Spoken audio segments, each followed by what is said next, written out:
Selamat pagi pendengar program 1 RRI Bovendigul dimanapun Anda berada.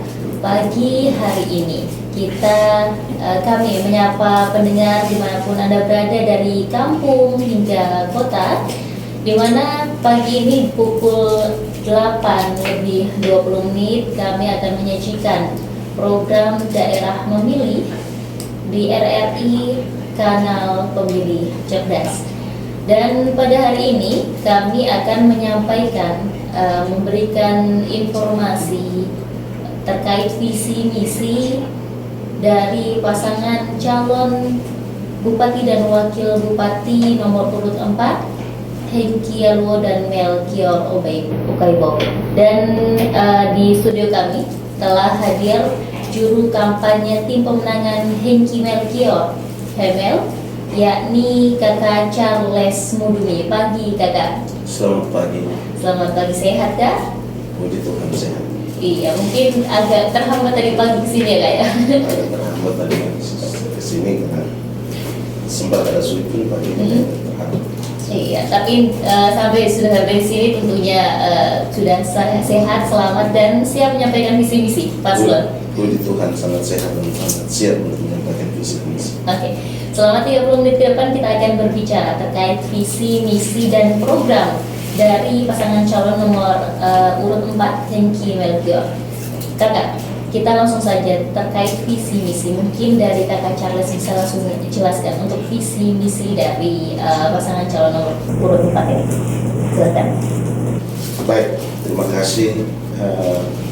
Jadi kami pasangan Hengki Yalwo Esos MAB dan sebagai calon bupati dan calon wakil bupati Bapak Melkior Ukaibo Utainan SPD, mereka berdua mengusung visi masyarakat Bovendigul yang mandiri, sejahtera, berkeadilan dan berkelanjutan dengan semangat kebersamaan berbasis kearifan lokal. Itu visi besar yang diusung oleh pasangan nomor urut 4 atau nama kerja disingkat Hemel untuk Bovendigul 5 tahun ke depan. Adapun 6 misi yang merupakan penjabaran dari visi tadi. Yang pertama, meningkatkan tata kelola pemerintahan yang baik, bersih, demokrasi, transparan, akuntabel, efisien dan efektif. Misi yang kedua, meningkatkan sumber daya manusia atau SDM unggul, sehat, cerdas, dan bermoral. Yang ketiga, percepatan pembangunan perekonomian di daerah. Yang keempat, mempercepat pembangunan infrastruktur dasar dan konektivitas antar wilayah yang berkualitas dan ramah lingkungan. Yang kelima, mewujudkan ketentraman dan ketertiban wilayah yang kontributif. Yang keenam, mewujudkan ketahanan sosial, budaya, dan ekologi berbasis kearifan lokal. Itu merupakan 6 misi yang diusung oleh pasangan Hemel untuk pembangunan Bovendigul di 5 tahun ke depan jika diperkenankan oleh masyarakat Bovendigul. Tentunya selain visi-misi juga ada program kerja dari Hengki Melkior. Yeah. Ini bisa dijelaskan mungkin untuk program kerjanya nanti ke depan seperti apa? Iya, dari visi-misi tadi ada kurang lebih program kerja unggulan, yang sudah disiapkan oleh pasangan Hemel untuk 5 tahun ke depan, yang ada 10 program unggulan dari misi tadi. Ada 10 program unggulan yang menurut pasangan Hemel itu menjadi sebuah arah untuk perubahan Bovendigul di 5 tahun akan datang. Jadi sebenarnya yang saya mau sampaikan bahwa yang kita harus tahu bahwa Hengki Yalwo ini merupakan incumbent saat ini yang kurang lebih beliau memimpin Bovendigul kurang lebih 2,5 tahun. Kalau kita hitung, kita tahu sejarah pemilu di 2020, tapi Bovendigul mengalami 2 kali putaran dalam pemilihan itu, dan Pak Hengki Alowo merupakan calon bupati yang terpilih oleh pemungutan suara ulang, melalui pemungutan suara ulang. Jadi beliau memimpin kurang lebih 2,5 tahun, dan beliau hari ini telah menyatakan diri bersama Melkior Kebot untuk maju untuk mengikuti pilkada, dan beliau ingin untuk hal-hal yang beliau belum selesaikan di periode lalu karena jangka waktu yang sangat mepet, dan memang itu sudah proses undang-undang sudah menetapkan untuk proses pemilihan harus berjalan. Beliau harus kembali untuk mengikuti itu. Sehingga ada 10 program. Yang pertama, ada satu program, beberapa program yang menjadi penting. Yang pertama itu beliau tekankan untuk bagaimana ekonomi Bovendigul yang harus merata, tetapi juga yang berikut bagaimana menata tata kelola pemerintahan desa dan pemberdayaan masyarakat desa itu sendiri. Jadi itu merupakan beberapa program yang merupakan program prioritas yang beliau menjadi catatan penting. Terus yang berikut yang tidak kalah penting lagi bagaimana membangun infrastruktur dan yang terkonek antara kabupaten dengan distrik, distrik dengan kampung. Saya kira sekarang kalau kita lihat sekalipun 2,5 tahun, tetapi ada beberapa infrastruktur penting yang sudah dilaksanakan oleh beliau yang telah mengkonekkan antara satu distrik yang satu dengan distrik yang lain. Saya ambil contoh, merupakan salah satu program unggulan beliau adalah bicara infrastruktur sekarang. Salah satu contoh yang beliau sudah lakukan semenjak 2,5 tahun ini adalah bagaimana mengkonekkan jalan antara distrik Ko dan distrik Boma, distrik Yani Rumah dengan distrik Boma dengan distrik Yani Rumah, distrik Kombai dengan distrik Boma dengan distrik Kombai. Nah, ini kan daerah yang cukup terisolir. Kalau kita mau lihat semenjak Bovendigul ini hadir, daerah ini sangat terisolir. Tetapi dengan kepemimpinan beliau selama 2 tahun, bagaimana beliau berupaya untuk daerah ini bisa terkonek. Akhirnya sekarang akses masyarakat, sekalipun jalan itu baru hanya dibuka dan baru ditimbun, tetapi akses jalan itu sudah terpakai. Akses jalan itu sudah terpakai dengan akses barang dan manusia, terutama dari 3 distrik ini. Nah, kita tahu bahwa distrik Yani Rumah, distrik Bomakia, dan distrik Kombai itu merupakan distrik yang dia sangat terpencil. Hari ini masyarakat sudah bisa naik speed dari Tanah Merah sampai di Ko, naik motor sudah bisa tiba di Bomakia, naik motor sudah bisa tiba di Kombai, naik motor sudah bisa tiba di Yani Rumah. Nah, itu sebagian kecil yang beliau telah lakukan. Yang berikut ada lagi program prioritas dan program unggulan, yaitu bagaimana beliau mencanangkan beberapa wilayah yang akan, misalnya beberapa wilayah yang hari ini listriknya belum menyala, kurang lebih ada yang 6 jam dan ada yang baru 12 jam. Nah, itu juga merupakan sebuah program prioritas yang akan beliau dorong ketika beliau terpilih.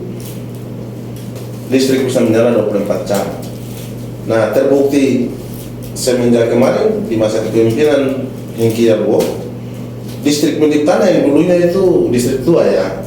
Kalau kita mau bilang bupati ganti bupati, lampunya hanya 6 jam Pak, Bu. Tapi hari ini puji Tuhan karena Milik Tanah itu lampunya sudah menyala 24 jam. Nah, ini kan sesuatu yang bukan harus kita mau bicara, tapi ini sudah dilaksanakan sekalipun dengan jangka waktu yang begitu mepet. Nah, yang berikut hari ini juga yang menjadi masalah yang beliau melihat masih sangat kurang adalah bagaimana proses pendidikan kita ini.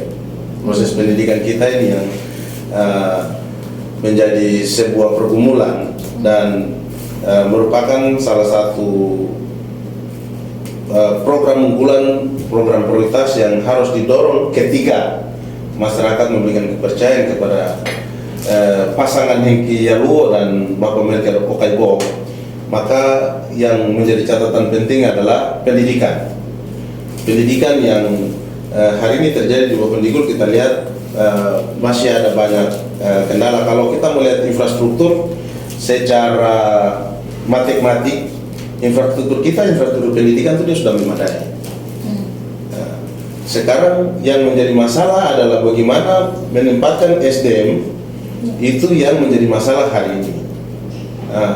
Itu juga menjadi catatan penting. Kebetulan Pak Melkior ini kan merupakan salah satu pendidik dan memang basicnya di bagian pendidikan, ya menjadi catatan penting untuk menjadi perhatian untuk mereka di 5 tahun ke depan. Hal yang berikut yang tidak kalah penting juga, bicara penataan dan pengelolaan pemerintahan kampung dan pemberdayaan masyarakat. Ya, hari ini kita bicara masyarakat itu kan fokusnya adalah di desa ya. Iya. Nah, hari ini kan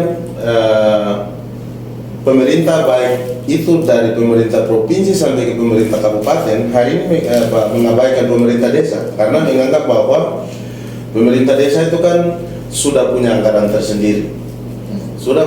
tersendiri, dan ya diabaikan bahwa sudah nanti kampung itu urus semua tangan sendiri. Tetapi sebenarnya kita kalau lihat dengan jumlah anggaran yang diturunkan oleh pemerintah pusat maupun pemerintah daerah, kita mau kolaborasikan dia dan pembangunan yang ada di kampung. Sebenarnya seorang kepala kampung dia sangat berat dengan berbagai macam kendala yang dihadapi. Apalagi kita tahu bahwa Bovendigul ini data geografis yang cukup sulit. Iya. Ongkos transportasi saja dia sudah lebih mahal daripada belanja. Iya. Nah, ini kan menjadi sebuah catatan penting bagi beliau berdua, Pak Hengki dan Pak Melkior, bahwa ada satu program unggulannya yang berkaitan dengan penataan dan pengelolaan pemerintahan kampung serta pemberdayaan masyarakat. Beliau berencana kalau ketika dia diberikan kepercayaan, yang pertama beliau akan mendorong peningkatan menaikkan insentif pemerintahan kampung. Dan yang kedua, menaikkan insentif pemerintahan kampung itu mulai dari tingkat kepala kampung sampai kepada RT RW. Yang berikut bagaimana mendorong penataan proses pengelolaan pemerintahan kampung yang baik di dalam mengelola pemerintahan di kampung tetapi pelayanan kepada masyarakat. Hal yang berikut adalah juga beliau berencana mempunyai satu program unggulan, yaitu mencanangkan selama 5 tahun beliau ingin membangun 1000 unit rumah layak huni untuk pemerintah kampung. Dan itu beliau berdua sudah merencanakan bahwa program pembangunan 1000 rumah yang direncanakan merupakan satu program unggulan itu akan dilimpahkan kepada pemerintahan kampung. Jadi dia tidak melekat kepada OPD, tapi didorong kepada pemerintahan kampung. Suplai anggarannya disuplai dari pemerintah daerah melalui APBD dan itu diberikan kepada kampung untuk kampung melakukan pembangunan rumah itu sendiri. Jadi beliau mencanangkan selama 5 tahun bagaimana beliau bisa dapat mencapai pembangunan 1000 rumah. Nah, itu merupakan salah satu program unggulan. Yang berikut adalah yang menjadi masalah bagaimana sekarang ekonomi kita yang juga belum berimbang, dan juga dilihat dengan perputaran keuangan yang tidak berjalan secara baik. Ini dia sangat berdampak kepada ekonomi. Ini merupakan sebuah pergumulan besar bagi Hengki dan Melkior. Ketika diberikan kepercayaan akan didorong untuk memperbaiki ekonomi ini secara baik. Karena kita bicara ekonomi kan ada beberapa faktor yang sangat mempengaruhi. Yang pertama, kita harus bicara dulu infrastrukturnya terjamin tidak. Kita bicara dulu yang berikut mindset di dalam mengelola ekonomi, terus dukungan yang terutama misalnya modal usaha atau dukungan bagi pelaku ekonomi sendiri atau UMKM itu. Dan kami mempunyai Hengki Melkior mempunyai program unggulan untuk itu. Bagaimana memberikan stimulan atau dukungan kepada UMKM untuk UMKM itu bisa bertumbuh dan terus akan diawasi dan terus akan diberikan insentif dan pelatihan untuk tetap UMKM itu dia terus bertumbuh. Hal yang berikut bicara soal ada salah satu programnya juga, program yang ke-10 ada bicara tentang bagaimana membuka lapangan pekerjaan. Nah, kita di Bovendigul sudah ada sebuah balai latihan kerja yang mana hari ini sudah terbangun secara megah, cuman proses pengelolaan yang belum maksimal. Dan ini menjadi sebuah catatan penting bagi beliau berdua ketika mereka terpilih. Mereka akan memaksimalkan balai latihan kerja untuk memberikan pelatihan-pelatihan kepada anak-anak Bovendigul yang sedang tidak mempunyai pekerjaan, tetapi melalui balai latihan kerja itu dibina, dilatih untuk bisa dapat mempunyai life skill yang bisa dapat membuat mereka punya kemampuan untuk bisa dapat diterima dan bekerja di tempat di mana dia mencari pekerjaan. Yang berikut adalah bagaimana caranya hari ini Bovendigul termasuk daerah yang kalau mau dilihat potensinya besar, tetapi pendapatan daerahnya sangat menurun, sangat di dalam 3 tahun terakhir. Dan itu disadari oleh pemerintah daerah bahwa Bovendigul ini punya potensi yang besar, punya banyak kekayaan yang bisa menjadi pendapatan daerah untuk mendukung peningkatan anggaran pendapatan belanja daerah itu sendiri, namun selama ini belum maksimal. Nah, itu juga menjadi catatan penting bagi Pak calon Bupati 04 Hengki Jalur dan Melkior Paibob untuk kalau diberikan kepercayaan mereka akan mendorong yang pertama bagaimana caranya pendapatan-pendapatan yang memberikan pendapatan bagi pemerintah daerah, dan juga bahkan mereka akan berencana membangun badan pendapatan daerah. Jadi badan pendapatan daerah itu kan dulu yang disebut dengan dinas pendapatan daerah, tapi nomenklaturnya sekarang sudah berubah. Tetapi itu sangat terasa sekali, dia tidak ada itu, dia sangat memberikan dampak yang sangat pincang. Ada beberapa hal penting yang menjadi potensi yang harus diambil kembali oleh pemerintah daerah. Ini salah satu contoh. Bovendigul ini kan, wilayah Bovendigul ini merupakan salah satu wilayah yang banyak perusahaan. Nah, hari ini kan perusahaan ini dia boleh melakukan penanaman saham di Bovendigul, namun pendapatannya bukan masuk ke Bovendigul. Nah, pendapatannya masuk ke Merauke. Nah, ini yang menjadi catatan untuk Pak calon bupati kita. Beliau berdua sudah berkomitmen jika diberikan kepercayaan mereka akan mengembalikan ini kepada pemerintah daerah Bovendigul, dan itu merupakan sebuah aset untuk pemerintah daerah Bovendigul, tetapi juga merupakan sebuah pendapatan. Kalau hari ini kita hanya dapat 30%, padahal investnya dilakukan di atas tanah pemerintah daerah Bovendigul, yang seharusnya pendapatan daerah jadi harus masuk full ke pemerintah daerah Kabupaten Bovendigul. Nah, ini juga menjadi sebuah catatan penting yang merupakan program yang harus ketika beliau pasangan 04 dipercaya, mereka akan mendorong ini agar perusahaan-perusahaan ini dapat kembali menjadi asetnya pemerintah Bovendigul dan dia dapat berdampak untuk peningkatan pendapatan daerah. Ada pendapatan-pendapatan lain yang harus juga didorong untuk harus menjadi pendapatan kita. Tetapi tadi, ya kita sekarang ketika dinas pendapatan itu dia tidak ada, dia punya dampak yang sangat besar. Tapi kalau mereka dipercaya, maka Hengki Melkior akan membuat sebuah badan yang bertugas untuk dapat mengakomodir seluruh pendapatan kita untuk meningkatkan pendapatan daerah kita. Ya, itu beberapa program unggulan yang menjadi catatan kita, dan jika dipercaya Hengki dan Melkior pasti mewujudkan itu. Karena kalau saya mau jujur bilang bahwa hari ini pasangan keempat kandidat di Bovendigul, kalau kita mau bilang yang memenuhi representasi kultur orang Papua hanya Hengki dan Melkior.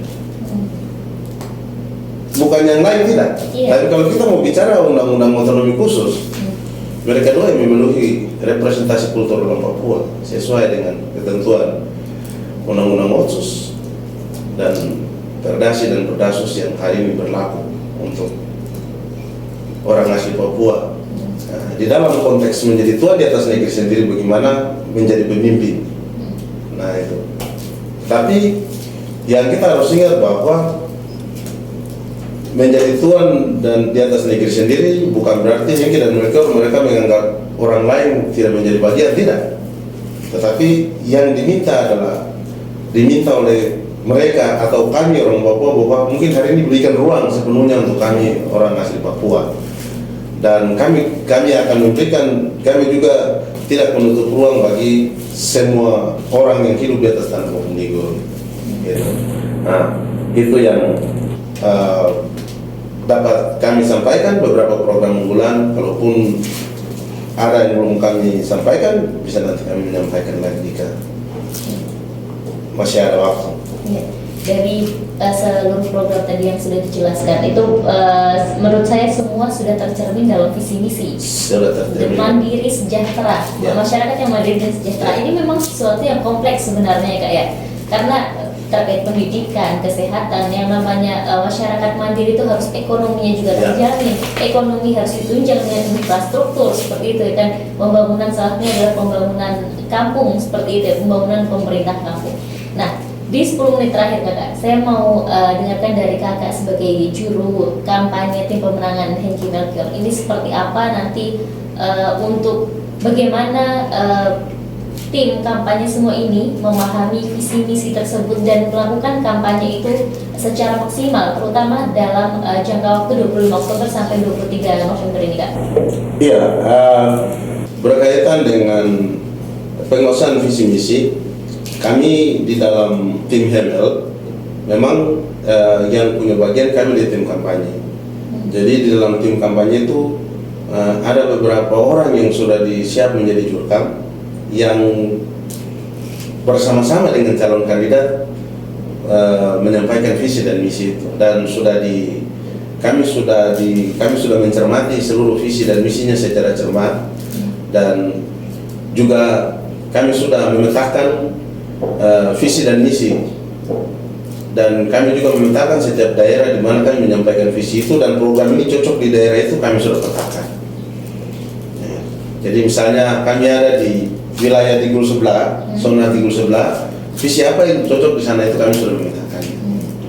Kami ada di wilayah di Tanah dan Maroko sana, wilayah sana apa yang cocok untuk pembangunan di sana, itu yang kami menyampaikan. Tidak kami menyampaikan secara parsial, tidak. Iya. Tapi kami melihat setiap daerah dengan kondisinya. Secara kebutuhan daerah itu. Iya.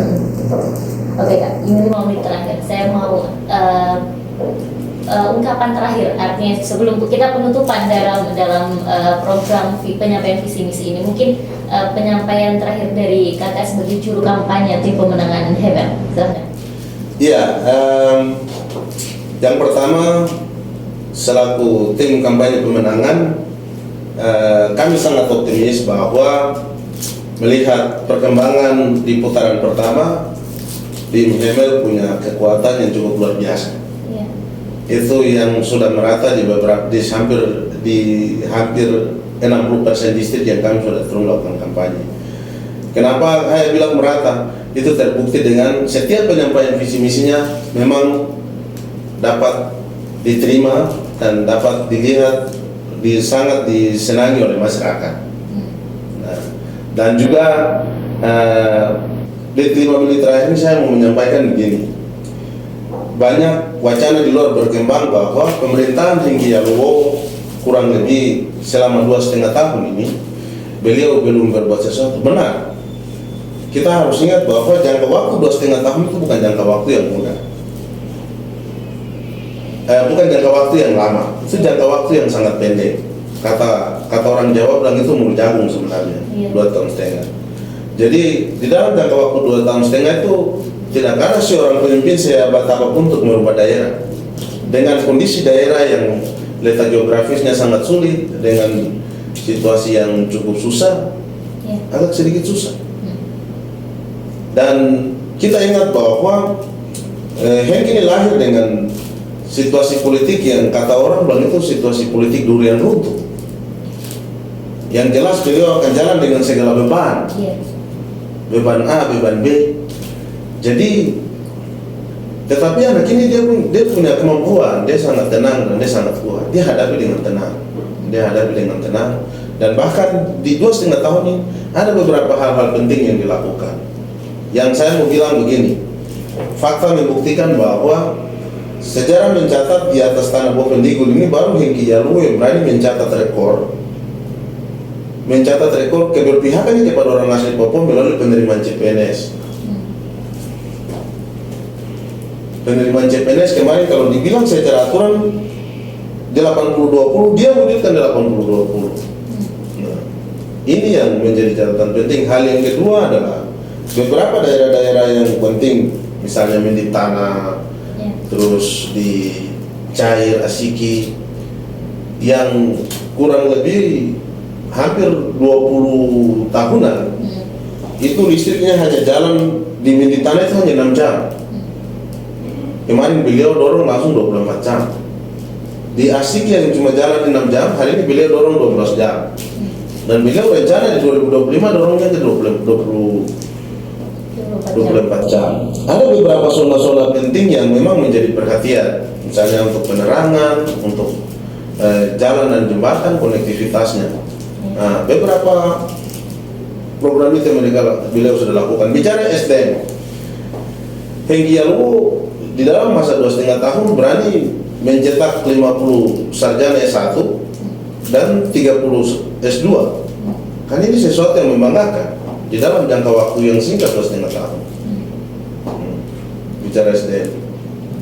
Nah, itu beberapa catatan penting yang dapat kami sampaikan, sehingga masyarakat Bovendigul menganggap bahwa ini periodisasi Pak Hengki Jalou ini 5 tahun. Tidak, kita hitung dari 2021 dilantik per Oktober. Nah, kalau sudah dilantik per Oktober, itu kan anggap saja APBD 2021 itu sudah tidak ada. Beliau nanti yang masuk mengelola itu kan APBD 2022. Nah, kita taruhlah pengelolaan APBD yang dikelola oleh Hengki itu 2022 sama 2023, itu efektifnya. Nah, sedangkan di dalam waktu ini kita ada dihadapkan pada agenda-agenda negara yang mau dan tidak mau pemerintah daerah harus turut campur tangan. Katakanlah kita masuk di pilkada, pilpres, pileg. Nah, itu agenda-agenda negara yang tidak bisa pemerintah daerah tidak bisa menghiraukan, harus dia turut mengambil bagian. Baik itu secara pembiayaan, dan itu dia berdampak kepada PD kita. Nah, hal yang berikut, kita dihadapkan pada di 2023, kita dihadapkan pada pemekaran Provinsi Papua Selatan. Nah, ini juga dia butuh suplai anggaran dari 4 kabupaten termasuk Bovendigul. Nah, di dalam situasi-situasi ini, saya percaya Hengki masih berdaya. Kalaupun masyarakat masih memberikan kepercayaan bagi beliau untuk 5 tahun depan, saya yakin pasti lebih baik dari hari ini. Dan saya mau katakan bahwa nomor 4 itu nomor jadi. Sejarah perpolitikan di Bovendigul tidak pernah nomor 4 terkalahkan, dan itu fakta membuktikan seperti itu. Jadi oleh sebab itu saya menghimbau untuk seluruh masyarakat, mari kita melihat pemimpin-pemimpin yang benar-benar mau jujur. Terus kita harus lihat bermoral, beretika, tapi yang terpenting adalah menghargai. Nah, yang terakhir sebagai anak Papua, untuk mewakili representasi anak Papua, saya mau bilang bahwa hari ini masyarakat Papua yang bermukim di Papua sudah memberikan ruang sepenuhnya untuk anak asli Papua 2, yaitu Bapak Hengki Jalou dan Bapak Melkior Kago. Ini mewakili representasi orang asli Papua. Saya sebagai anak Papua, saya berbangga, khususnya untuk wilayah Bovendigul. Baru hari ini terjadi. Dan sebagai anak Papua, saya merasa dihargai oleh teman-teman non Papua yang hidup di atas tanah Bovendigul. Ini merupakan sebuah kebanggaan tersendiri bagi saya, dan ini merupakan sebuah penghargaan bagi kami orang Papua. Sehingga, ya, kenapa kalau saudara-saudara kita yang non Papua sudah kasih penghargaan untuk kita anak Papua dua maju. Kenapa kita orang Papua tidak bisa memberikan dukungan penuh kepada itu? Nah, oleh sebab itu saya mau menyampaikan untuk seluruh pemirsa dan seluruh masyarakat Bovendigul, secara khusus masyarakat Papua, mari ketika hari ini kita sudah diberikan kelulusan oleh teman-teman non Papua yang ada di atas tanah Bovendigul, mari kita gunakan kesempatan ini. Jangan ketika kita sudah diberikan kesempatan lalu kita tidak menggunakan kesempatan itu, maka kesempatan itu dia tidak akan datang untuk 2 dan 3 kali, cukup sekali dia datang. Dan jikalau setiap orang Papua yang hari ini tidak sadari dirinya bahwa ada representasi anak Papua dan anak adat yang maju sebagai pemimpin di atas tanahnya, maka mari hargai jati dirimu dan memberikan kepercayaan kepada anak adat yang mempunyai hak secara kultur di atas tanah Bovendigul. Demikian. Baik, terima kasih Kakak Charles sudah hadir di studio RRI Plus 1 di sini dalam pembahasan visi misi dan program kerja dari Hengki Merkel. Mungkin ini waktu yang sangat sempit karena 30 menit dan harus padat seperti itu ya. Dan tentunya yang harus kita pastikan satu Kak, kita pastikan bahwa masyarakat datang ke TPS dan untuk memilih, ya kan? Karena kalau misalnya mereka tidak memilih, kita akan kesulitan sendiri kan, seperti itu.